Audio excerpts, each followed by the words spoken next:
So about a week ago, I bought this motherboard. And despite what it says on the side of the box, it is not a B650E with Wi-Fi. This is an ROG Strix X399E gaming. You can't really read it very well, but this is a Ryzen Threadripper 1950X. And I'm going to be doing something very special to me with this. It's a project that I've been trying to work on and off for about 3 years now. But to put it simply, we're just going to call this a server. This is going to be a server. And it's not the ideal motherboard. I would have preferred it if it was by 16, 4, 16, 4, 16, 4, 16. At least 4 by 16s, each spaced evenly apart, but this will work just fine with the 2 16s here. It'll work. And the reason I've had to wait so long to make this video is because of the CPU cooler. The seller I bought this off of eBay didn't have one available. So I had to wait for Amazon to ship one. And that took a really long time for whatever reason. But now it's here. And because this was so expensive to buy, I wanted to get a cheap cooler. But as it turns out, they don't make cheap TR4, which is the socket type, coolers. So we have a Noctua cooler. And I've never owned any Noctua products before, but we'll see how this goes.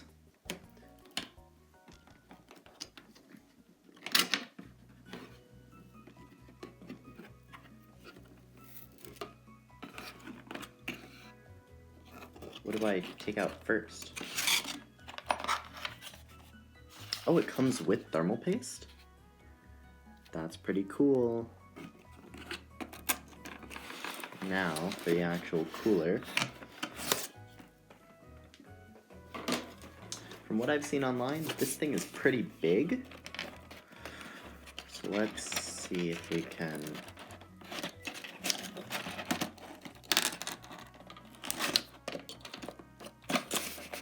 How does one redeem? Aha.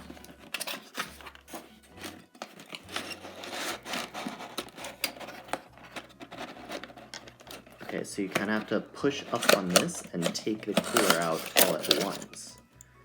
Interesting.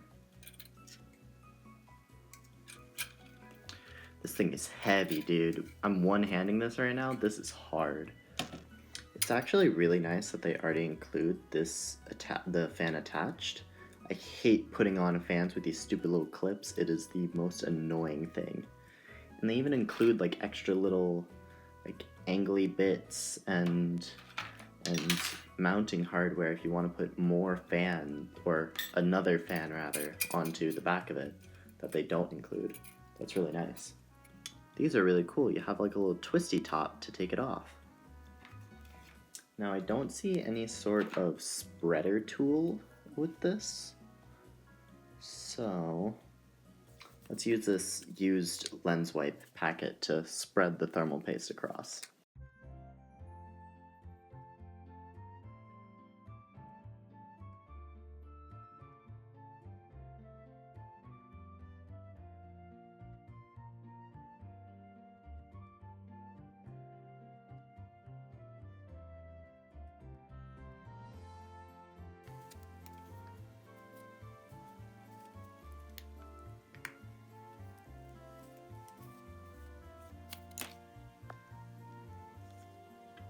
Oh, now there's thermal compound on my desk. That's awesome.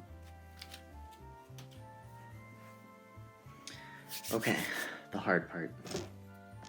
So it looks like the fan goes there. So we probably want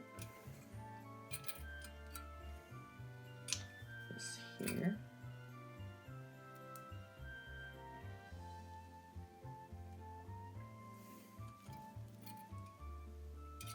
Will it work like this? Yeah, it'll be fine either way.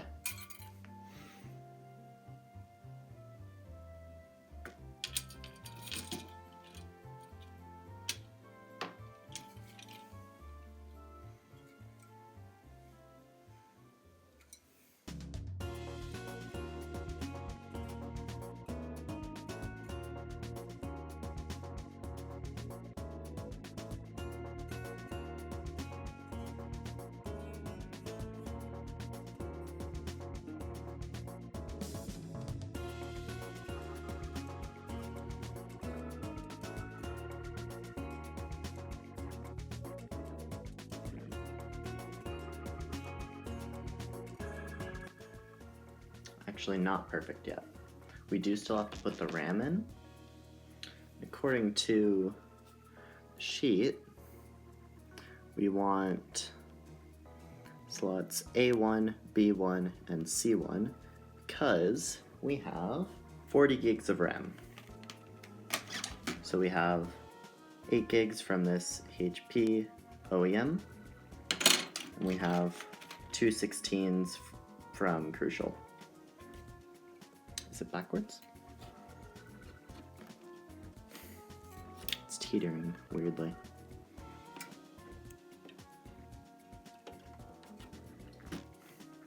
There we go. Boom, clicked in nice and easy.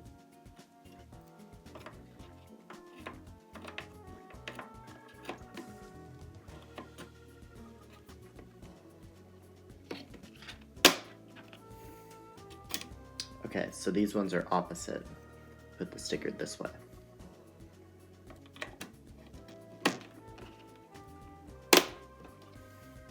Boom, 40 gigs of RAM instantly installed. Now for our next trick, we've got the recurring character, the RTX 4060 from the same HP that this stick of RAM came out of. But we've also got a new player. And I've had this for some time now, but I've never really found a proper purpose for it. This NVIDIA Tesla P4. And this will be used for the purpose of this machine, this server. But big problem, there are no fans. So I originally tried to put this in one of the 2 old PC cases that I have, because I have that other one from the last video, and I have a second one that had an Intel Pentium in it. And this board is literally the perfect size to go in it, except for one factor.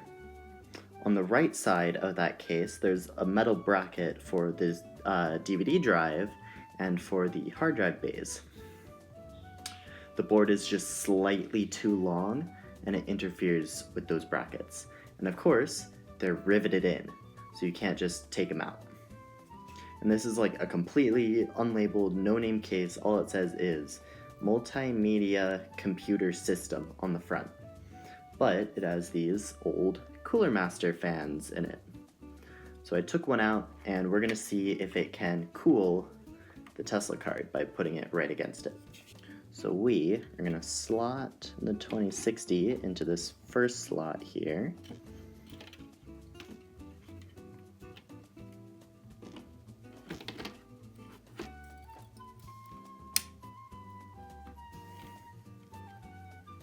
And then we'll put the Tesla right up against it in the second slot. It's going to interfere with the one fan on this 2060, but realistically it'll be fine. For now anyways. And we take our fan, and it was a case fan that went like this, so I assume it pulls air through it this way, so I think our best bet would be to have it right here.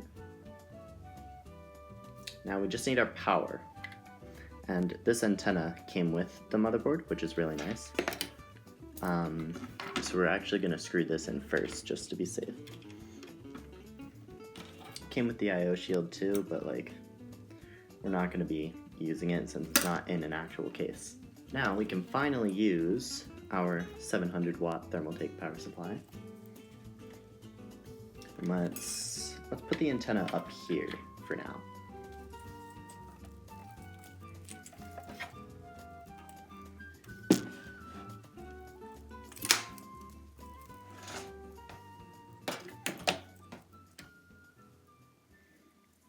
Okay, let's see. How can we do this?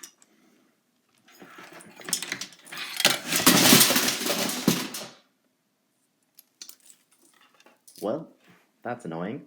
So I'm obviously going to have to find a better spot for that little shelf thing. Actually, it's fine. I'm going to move this computer anyways after filming. It's going to move to a much better location. But the power supply on this side now, we can plug in all our stuff.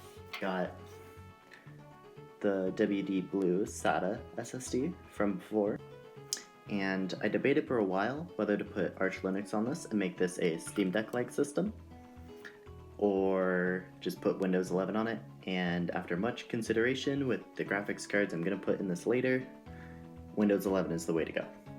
So now that this mess is pretty much all wired up, we are going to take our Ventoy flash drive and try this again.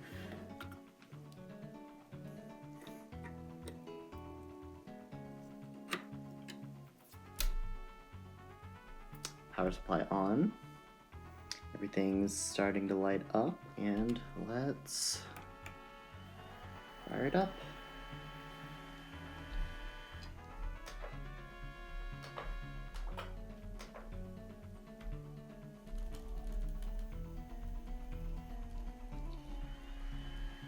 Whoa. This is quiet. Let's see how the CPU is doing. CPU temperature 30 degrees C. That's really good. I was able to boot this system once without the cooler just to make sure everything worked.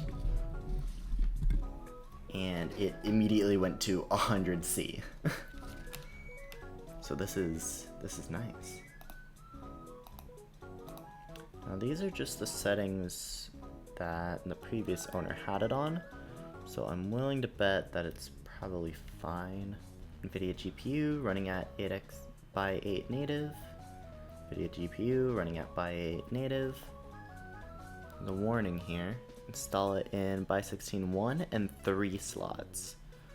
But because this isn't like a proper GPU, I think it's probably fine if we keep it in this slot. Overclock 10%. Interesting.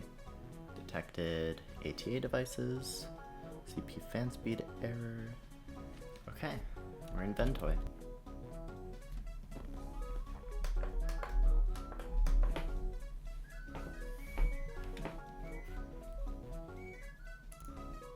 Whoa. Okay, you guys are seeing the green there. I see the actual BIOS screen.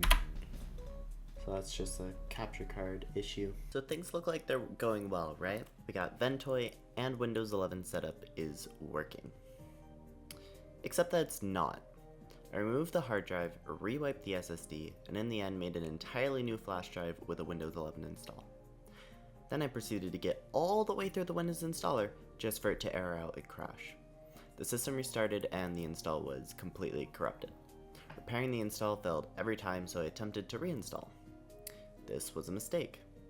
For hours and hours, I would get Q code 33. A Q code is just the BIOS code that appears on the little 7-segment display on the motherboard. Codes 32 through 36 are CPU post-memory initialization, so naturally I thought this could be a RAM issue, but it wasn't. Then I thought this could be a CPU mounting issue, so I carefully tightened the knock to a cooler, but that didn't help either. I tried everything I could think of with the help of the internet and ChatGPT and anyone who would help me. We updated the motherboard BIOS, enabled FTPM, disabled CSM, enabled Secure Boot Windows UEFI, wiped, rewiped, reinstalled everything that we could. What finally fixed it? I have no idea. Each time code 33 happened, the screen was entirely off, and one of those times I decided to ask for help on the Linus Tech Tips forum, and in the 20 minutes it took me to recount everything I tried, I restarted the PC again, and this time it booted into Windows. It still shows code 33 after booting, but it can easily get into the BIOS and Windows with no issues, and apparently it's supposed to show code AA, but hey, I'll take it. It works now. Problem is convenience for getting your PC ready to use. People think an update will help get things working. Blah blah blah blah. Next. Things are really small. I mean, it's supposed to be 1920 by 1080, but it's been like 3 hours. I have no idea what I named it before. Threadripper, I think. Okay, let's see. Shift F10. It's so tiny. It's so small. when my mouse cord is so short. Okay. OOBE backslash bypass NRO. Now why does this look so wrong? Windows is not activated. Yeah. What? 4K? How is it doing 4K over the capture card? How's that I feel like something is going wrong here. This capture card could never do 4K. And this is only a 1080p display. Advanced display information. It can do 120? What the hell? SH interface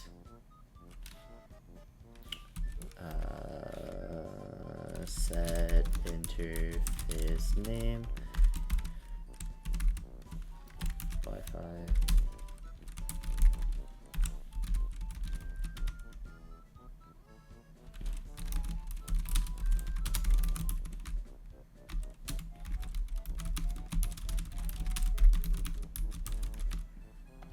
There we go. So we're going to be doing some testing like we did before in the last video. And we are going to start with Minecraft. We've got about 180 average on Threadripper and about 190 average on my normal PC. That's interesting though. I guess it's the more threads with the Threadripper. Okay, so we're at the same spot we were in the last video with my very limited health. Here we are absolutely chilling.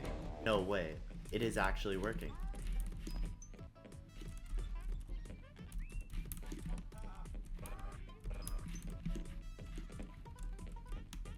And still 100, okay, there was a stutter there, but still like 100 FPS. I mean, I guess Half-Life isn't hard to run, but...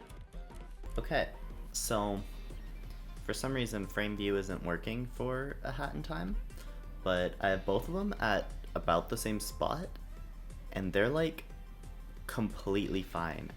I might be getting some micro stuttering on my main PC, but I can't really tell. I'm watching it through the OBS preview, so it's kind of hard to judge. I'm not seeing like the full FPS. It seems to me like it's running just fine. Like, this is very playable. And this is with mods and everything, just like on the Phenom PC. If we tap out real quick and look at the Threadripper, 3 cores, some are being partially used. I've never actually played this game before. It was on sale and I was like, ooh, this is perfect to test with the new Threadripper. Graphics quality, we're gonna go very high. Looks like these are about even at 20 FPS each. It's kind of shocking. Okay, this is this is definitely more GPU intense. If we look at the Intel system, GPU is at about 80%, or sorry, almost 90%. The Threadripper, it's about also 90%. The CPU is doing more work on the Intel system at higher clock speed, but I think GPUs are bottleneck here. Yeah, there's 1 core being maxed on the Threadripper, but yeah, VRAM is being cranked. And I think that's where our Intel system has the advantage. Oh, on our Intel system, the tanks have met up with the Romans.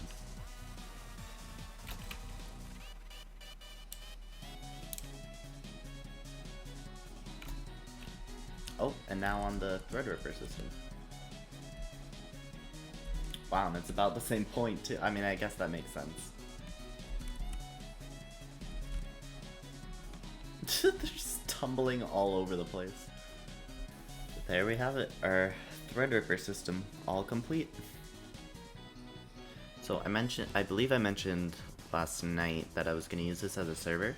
That's still going to happen. I just need significantly better GPUs to make that a full reality, but for now, this will have to do.